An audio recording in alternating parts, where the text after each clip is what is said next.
Good to see everybody. Thanks for coming. I appreciate the folks here from the media covering this important story. I hope this, very proud American, and I'm a flag-waving American, but this flag may hit me in the face during this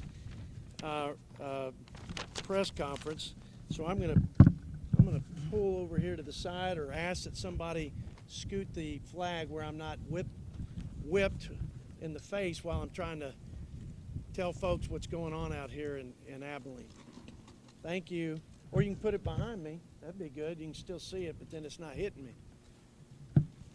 Thank you.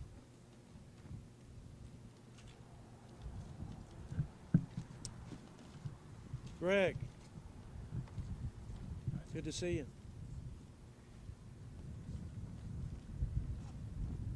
Folks, let me just start by saying what's happening at our southern border is an unprecedented and unmitigated disaster. Let me also say that it is clear to me and every American that it is a direct result. It is a direct cause and effect from the Biden administration's policies. Their open border policies that encourage people to violate our sovereignty, break our laws, and illegally cross into the United States. Now, the previous administration reduced illegal border crossings by 70%, but just about every effective border security measure has been repealed to date. The only one in place that I know of is Title 42, but it's only partially being enforced. Title 42 is a public health emergency measure that is used in national emergencies like we've experienced with the pandemic to prevent a resurgence and a spread of COVID or the COVID variant. The past administration used Title 42 to turn people around immediately, and they either went back to their home country of origin, or they stayed in Mexico and waited for their asylum claims to be processed. That is not happening today. So while the administration has kept Title 42, recognizing that there is a national public health emergency, they're only partially enforcing it. Meanwhile, we have restrictions and mandates on the American people as precautions against COVID spread. Meanwhile, the numbers of COVID infections are increasing in our communities here in West Texas. Meanwhile, our bed capacity is being filled with people who are being hospitalized, who are symptomatic from COVID, some for the first time, some with the variant, and some for the second time. So we have to manage the capacity in our communities for providing health care to our citizens who are in need. The first and most important job of any government at any level is the safety and security of its people. That is our first mission. That is my first job. And I will tell you that this administration has failed and is miserably failing at the southern border in fulfilling the constitutional preamble mission statement of providing for a common defense. I would go further. I think that President Biden is not faithfully executing the laws of the land and enforcing the laws. So not only are we watching the unraveling of these effective measures to secure the border and stop illegal immigration, we're seeing actual incentives that encourage, like catch and release, like not having people receive a notice to appear in court to adjudicate their asylum claims. So it's been brought to the attention of this community.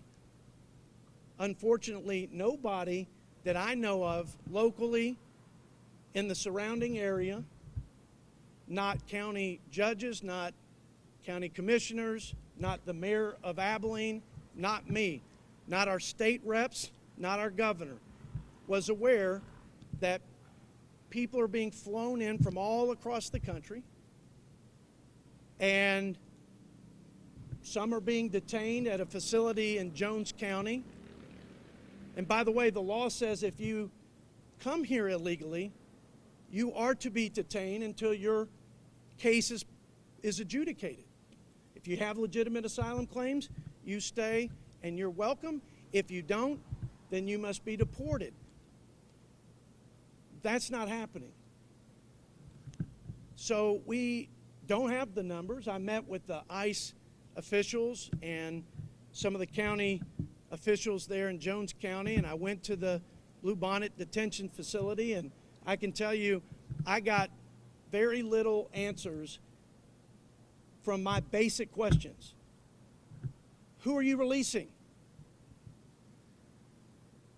Where are they going?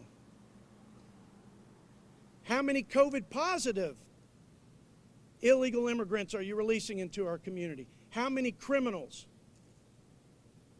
are you releasing into our community? I asked how many show up for their immigration hearing to defend their claim for asylum. Very few. Very few will show up. I asked for the conditions by which people are released into our community. There were two specific, but I will tell you, it is a joke,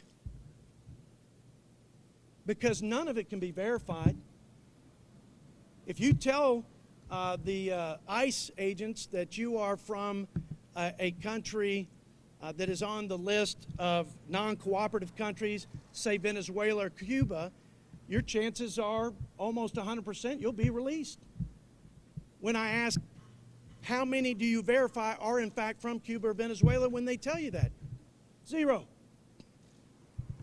They check our criminal database for criminal history, but when I ask, do you check the country of origin database for their criminal history, the answer is zero. Zero. When I ask, are there people, even though I don't have the numbers, that are released into our community who have COVID, the answer is yes. There are people released into Abilene and the big country who are infected and positively infected with COVID. There are people released into our community who are criminals beyond coming to our country illegally. Now, they say they try to manage the violent criminals so that those are continuously detained, but there are criminal elements in our community and in our state and in our country. And I'll tell you, we are at an all-time high today. They released the numbers. We're well over 1 million people who've come here. That's a 21-year high. We had over 200,000 illegal crossings that we know of. These are people that were apprehended, not the gotaways, just this last month. When we talk about the criminal elements to this, 2,400 in 2020, 2,400 illegal immigrants who were apprehended had criminal convictions in the United States. Again, we don't know if they're affiliated with MS-13 in Honduras or in their country of origin. We don't know gang affiliation. We don't know criminal background for any of them in their home country. 2,400 arrests in 2020, people apprehended that had criminal convictions in the United States. In 2021, in less than or in half of the time of 2020, 6 months, you have 7,830 arrests or apprehensions of criminal aliens, people who have committed a crime beyond coming to our country illegally, in our possession. Over 7,000 people apprehended who have criminal convictions in the United States. 240% increase in DUIs, 312% increase in drug traffickers, over 100% increase in people with sex offenses, 1,500% increase in homicides and manslaughters committed by people who we've apprehended. That's the increase year over year. Is that enough for people in Washington and this administration and this president to recognize and admit that he's got a crisis on his hand, and it is a self-inflicted crisis? I didn't get my questions answered. They gave me the courtesy of meeting with me. Secretary Mayorkas had my letter. I outlined my questions. They were very basic. Again, how many are you releasing? Under what conditions? Who has COVID? Did you do a criminal background history? What is that history? Are you following up? Where are they going? They don't have the answers to this. That's the bottom line. Secretary Mayorkas had plenty of time to search his database and give me the numbers so that I could explain to my fellow West Texans and to my members of the Key City community what's going on. I wasn't notified. Your mayor wasn't notified. So we have a situation, unfortunately, where two things are happening that make this a constitutional crisis, and I would argue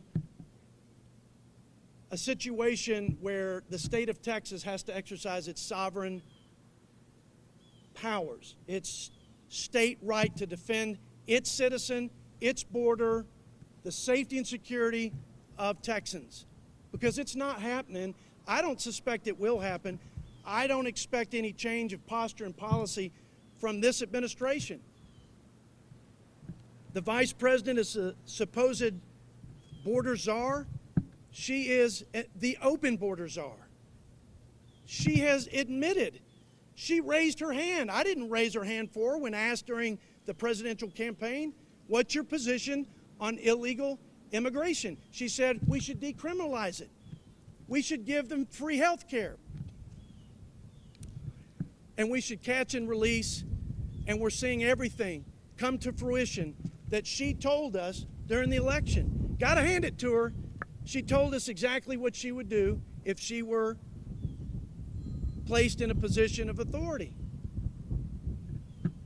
But the two contributing factors, folks, are as follows. Number one, the dereliction of the sacred duty to faithfully execute the laws of the land. That is the oath that the president took. The first job is to provide for a common defense.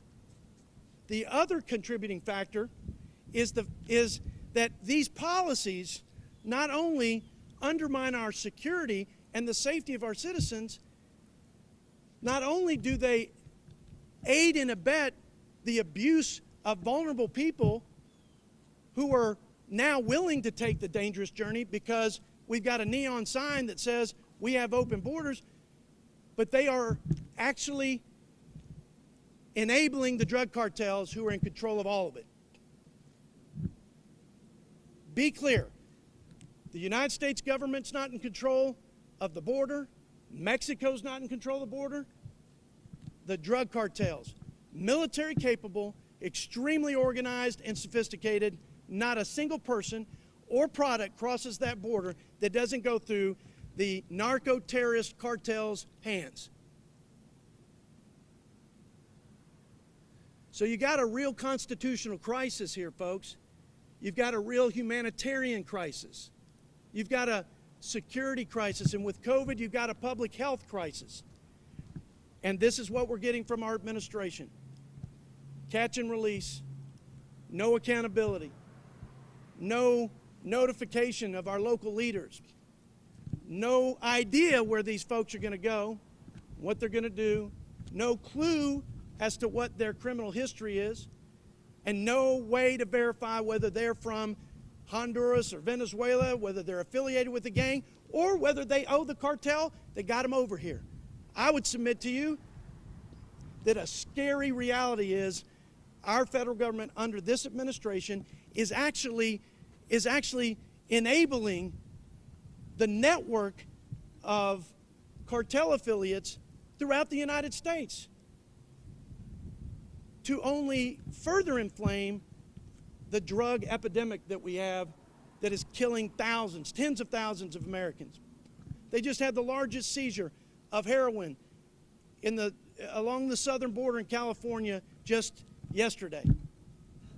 We've gotten more fentanyl seized this year, 2.5 times more than we did last year, enough to kill every American 5 times over.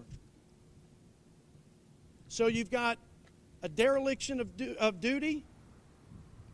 You've got a failed federal government that is not doing its job to protect its citizens, and you've got a cartel network in absolute control.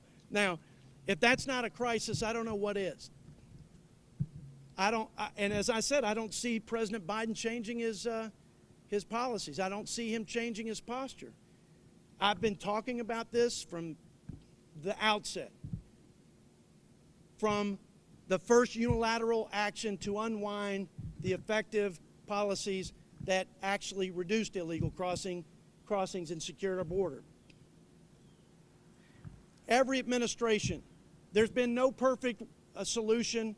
There have been no perfect people or policies, but this administration has absolutely abandoned the state of Texas, people along the border, and I would argue our entire country because of this chaos on our southern border.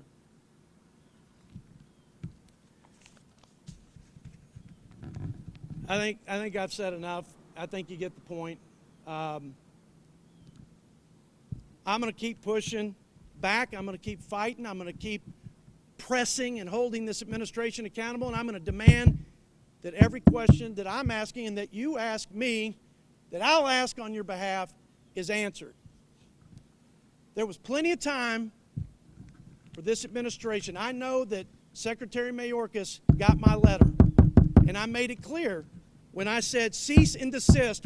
We will not participate in the lawlessness of this administration.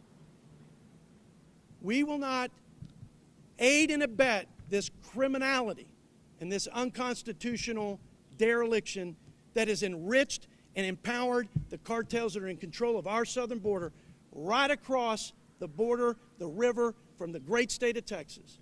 So if anything's going to happen, guys, our state leaders are going to have to be the ones that lead the charge.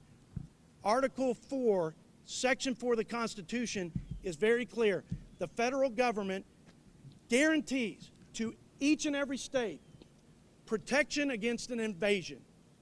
Article 1, Section 10 says when that guarantee is not being fulfilled and there is imminent threat, the state has the right to step up and take charge, and in this case, shut the border down, turn people away, prosecute the bad guys, detain people who cross, and deport people back to their country of origin if they don't have credible asylum claims. The only way out of this that I know is to exercise what is explicitly written in the Constitution and plainly written as a power of a sovereign state. The federal government didn't create the sovereign states. The sovereign states created the federal government. And if they're not going to do their job, we in Texas, and I can tell you in West Texas, are not going to be helpless victims of a failed federal government. So, I'm not going to lay off. I'm not going to back down. I'm not going to slow down until they cease and desist, because we're not going to be a part of that. I don't think my constituents want anything to do with this lawlessness and this chaos. The courts have to do something. Elections are the ultimate accountability. I will say this, because I think it'd be disingenuous not to say it. Congress has failed. The fact that we have left open for a president of the United States to exercise the discretion to have an open border and lawlessness is a real problem. Now, I would submit to you the president is not faithfully executing the laws of the land and hiding behind prosecutorial discretion. But I will admit that Congress has given way too much discretionary authority to the executive branch. And so if you've got somebody that's serious as our commander-in-chief to secure the border and stop illegal immigration, they can use every tool and resource to do so. If they don't, there are gaping holes in our system. And so there are more people responsible for this than just the current administration.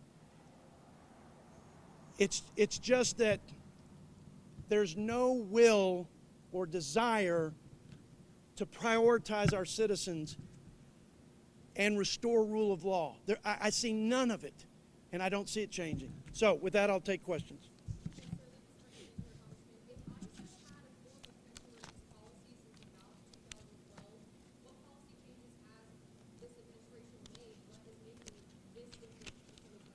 I think the last administration stopped catch and release.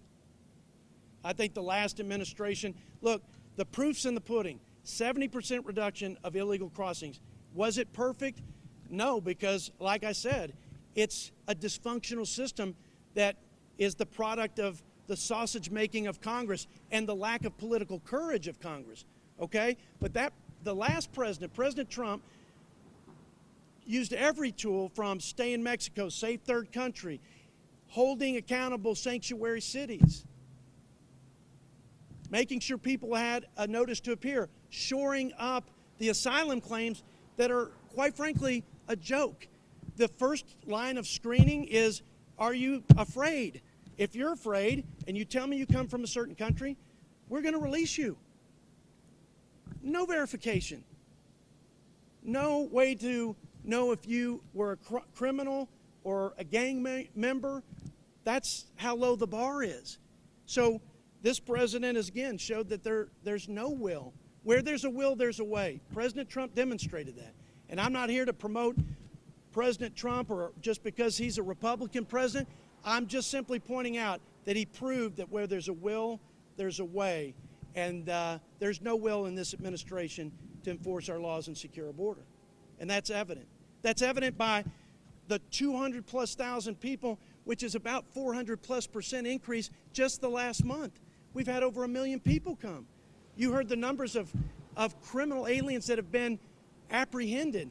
It's 1,500 increase in people who've committed murder. It really is a safety issue that is epic for our state and our country. And like I said, it's affecting every community. Every state's a border state, but we know that hundreds of people are being released into our community here in Abilene.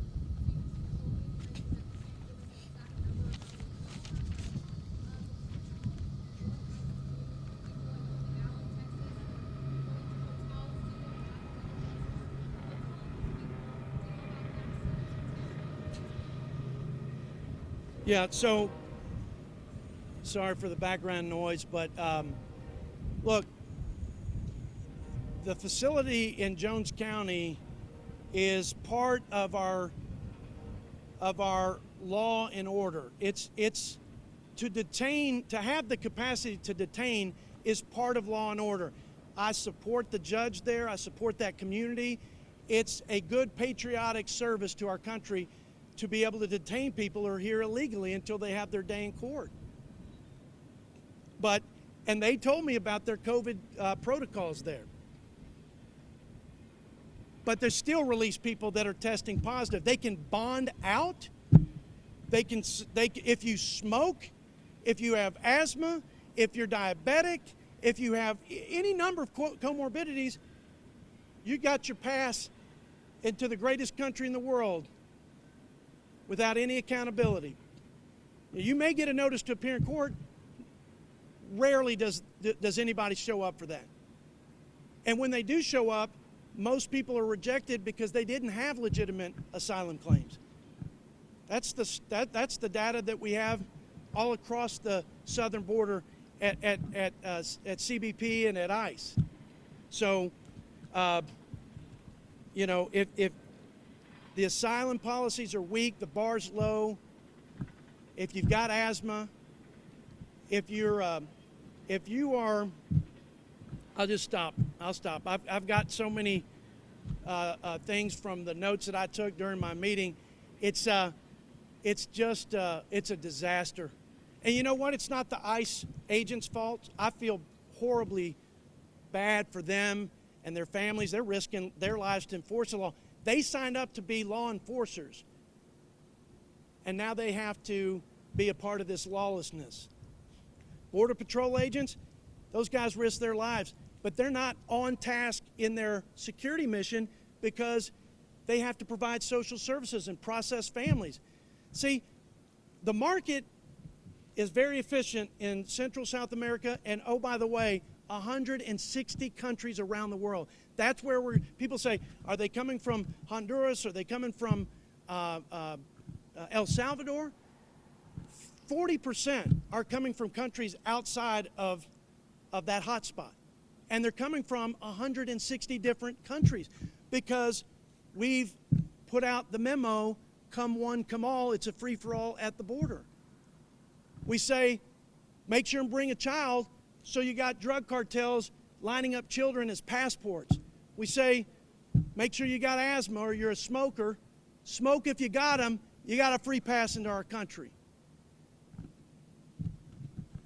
It is a racket, and it's a sad and embarrassing day in our country that our federal government is complicit in this for lack of will.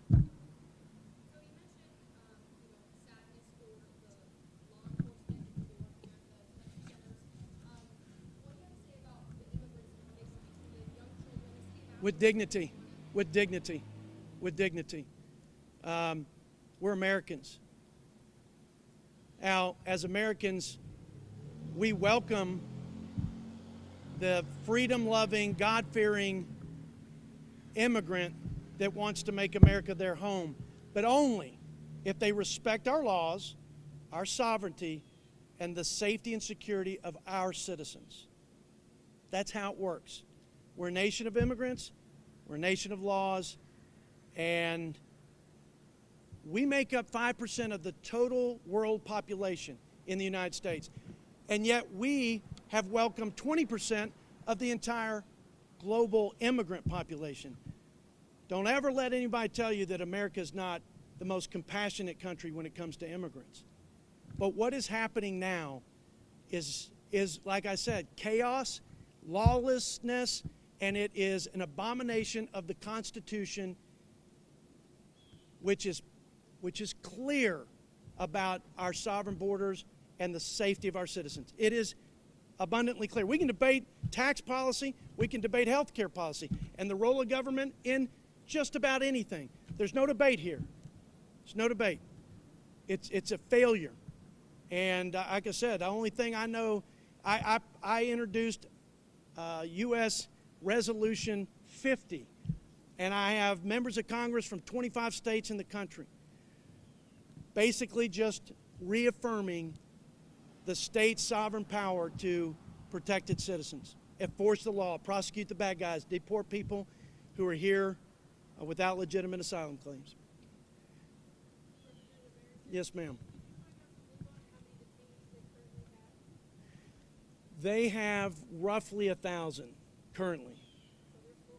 They are full, but they can't go above 75% capacity because of COVID protocols. But they can release somebody that's COVID positive in our community.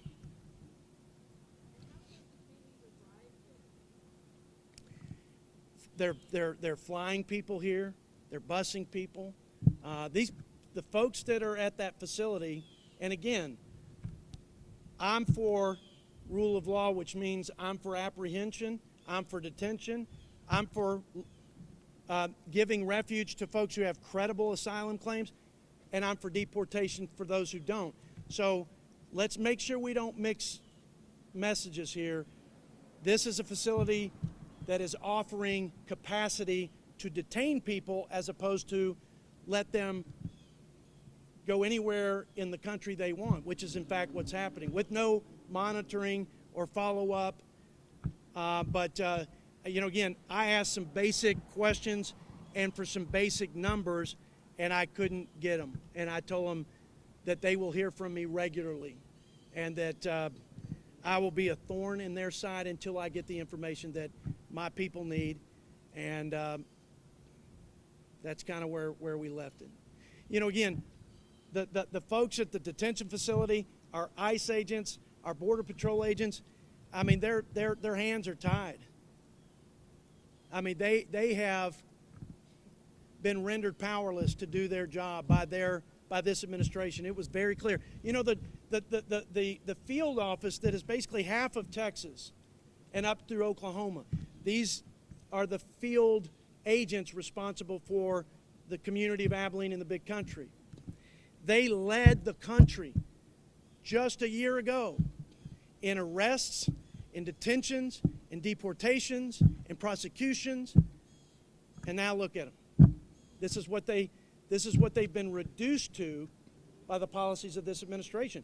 And you know, I wanted to show them some grace, because I know they're in a bad way, and I know that they can't express as transparently as they'd like, but I'm sure that they are sick about what's going on. And I'm sure it's demoralized the entire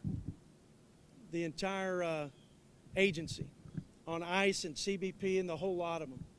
I feel badly for my fellow Americans who are doing those important jobs.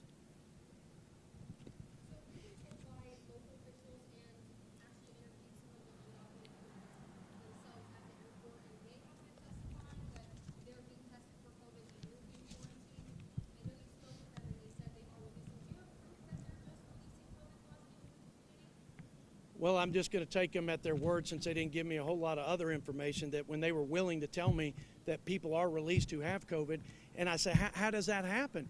I thought you told me that your protocol is to lock down a unit and to quarantine those folks, and that you won't let anyone else into that unit, but you're not letting anyone out of that unit.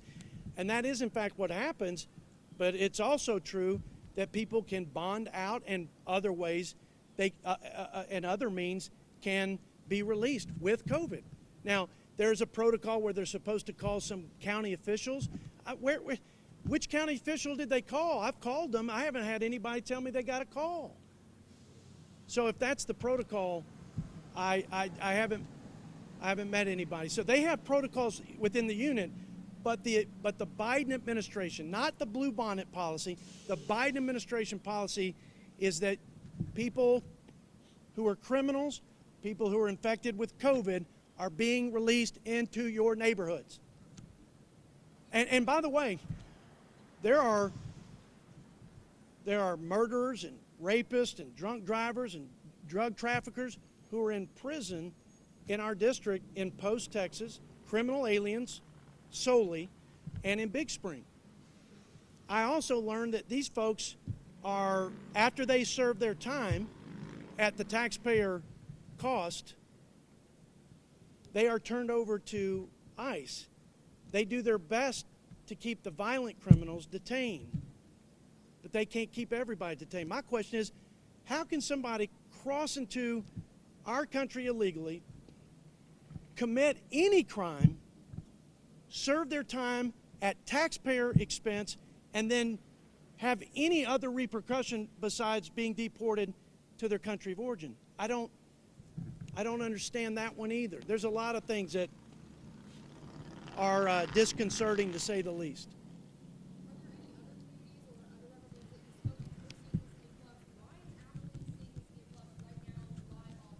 Well, the numbers usually drop in August because it's hot, and that it tends to have a little bit of a contraction in illegal crossings, but that's not happening.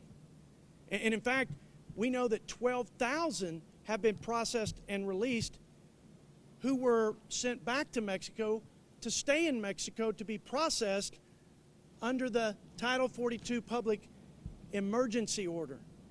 They've already been processed and they've been released.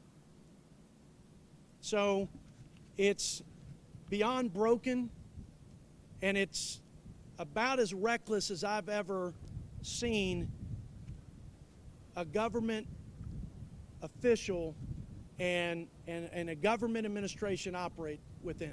It's as reckless as I've ever seen.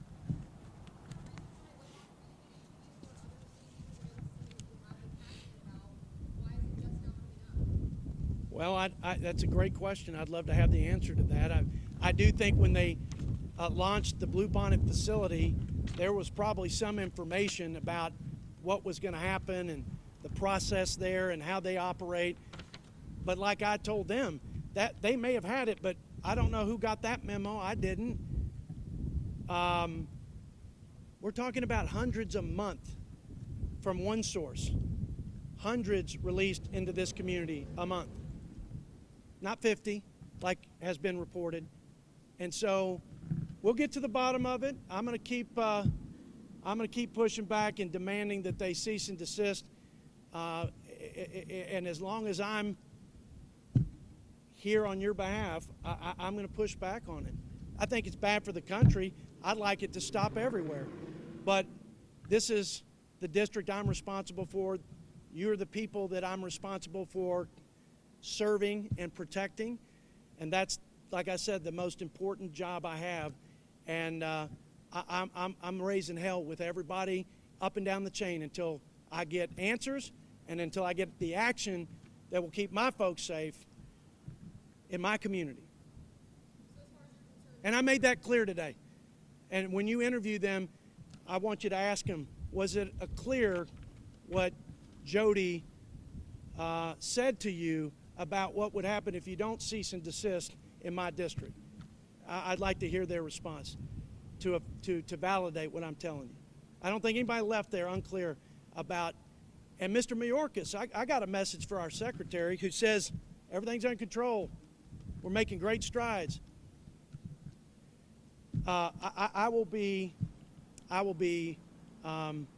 his shadow in Washington, and I will be there asking questions, demanding answers, and he picked the wrong Texan to mess with on this deal.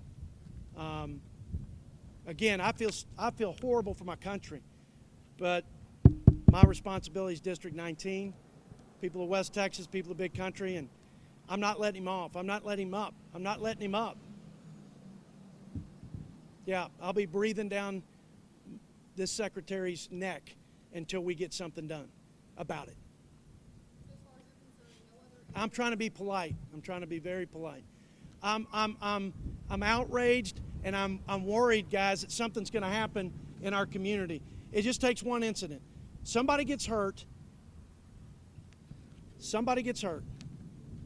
Somebody gets infected with COVID and dies. Somebody is robbed. Somebody is murdered or raped. One incident.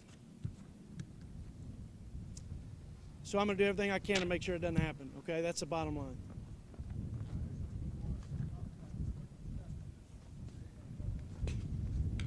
Yes, I will talk about infrastructure. I wish to goodness that we had an infrastructure bill that we had more than 25 cents of every dollar going to actual core infrastructure like roads and bridges, because we need infrastructure to recover, and we need it for the long-term prosperity and growth for our economy. But this supposed bipartisan infrastructure, there were 19 Republicans that supported it.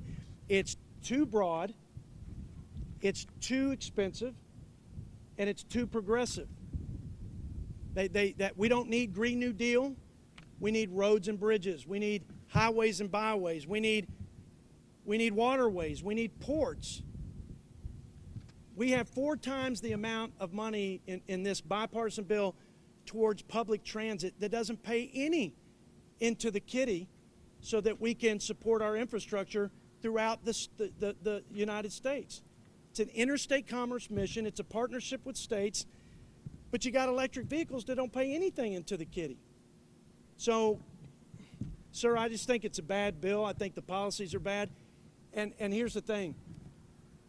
It's so filled with gimmicky pay-fors that you might get $200 billion of the additional $550 billion, you're not going to get any more of that. So who's going to really pay it when we don't have the political will to pay for things? Your children and my children. Because we'll borrow the money. We're already at $28 trillion in debt. So that doesn't seem like an American thing to me. Your generation made sacrifices. Every generation made sacrifices. World wars, depressions. Our great challenge in the 21st century, I would submit, is the national debt. And I see no desire to do anything to address it. And quite frankly, that's an indictment of both sides, not just Democrats. So yes, I would love infrastructure. We're way overdue for it. It would help our country, but I would have it more targeted. I wouldn't put a bunch of progressive policies in there for sure, and I would pay for it. At least a whole lot more than the 50% that is a generous estimate of what they would pay for.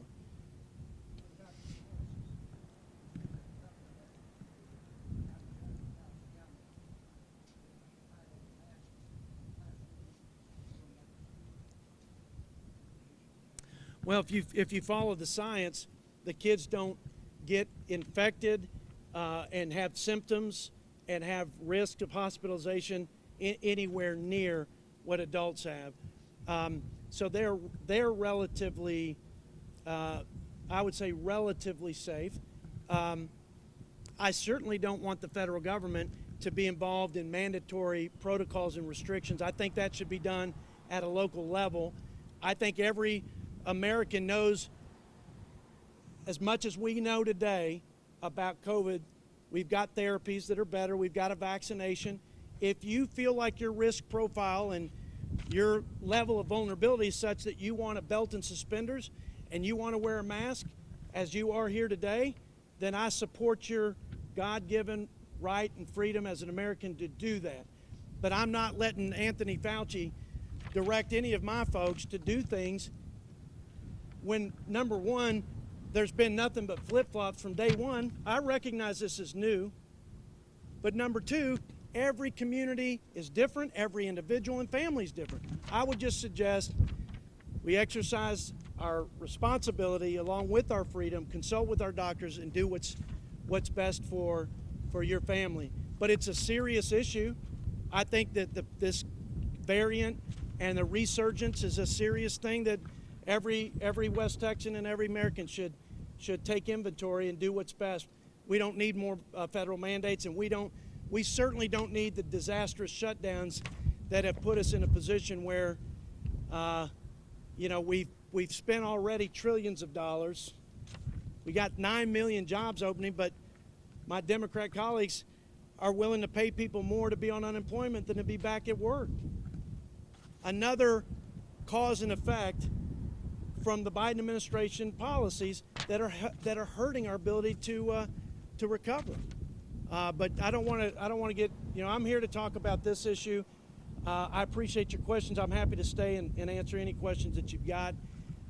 Thank y'all for coming. I appreciate you covering it. If there are any law enforcement here, will you raise your hands?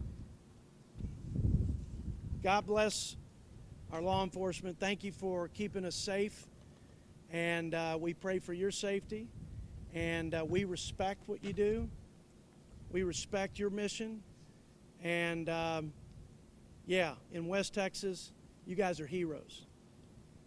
I don't care what they're saying in Portland and Seattle. You guys are heroes. And we love you. God bless and go West Texas.